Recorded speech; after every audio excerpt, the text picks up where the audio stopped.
Баршаңызға сәлем. Сіздерге бүгін окрошка тағамның қалай жасалу керектігін көрсететін болам. Жазда ішкенге өте дәмді және тойымды.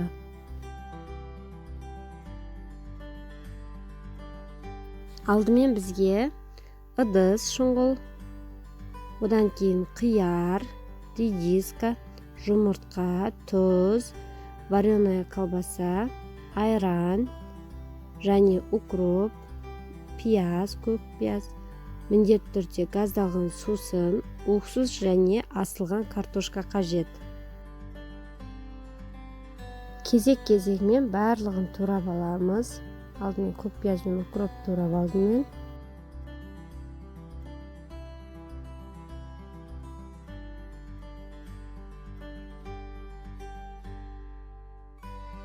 Асылған картошканы кубиктап, яғни барлығын кубиктап тураймыз.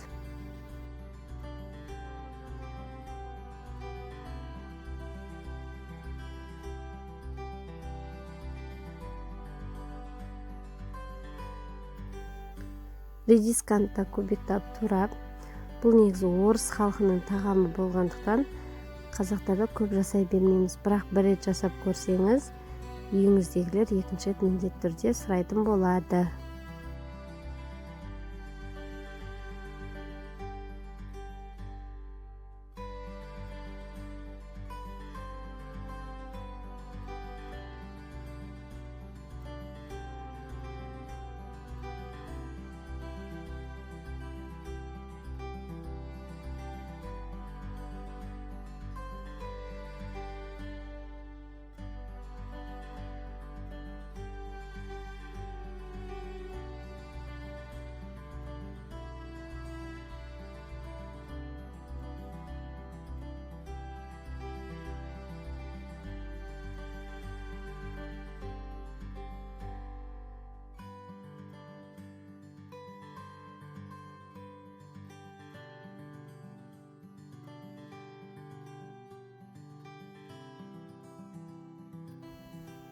Барлығын осылай турап алғаннан кейін үстіне айранымызды құямыз.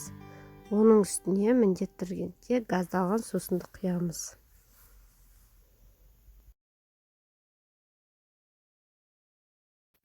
Енді осының үстіне тұз салып және кішкентай қасықпен уксус құямыз. Сөйтіп барлығын жақсылап тұрып араластырамыз. Өте тойымды тағамдардың бірі, жасап көруге кеңес берем. Сіздермен болған Айжан Ерболатқызы. Менің каналыма подписация етуді ұмытпаңыздар.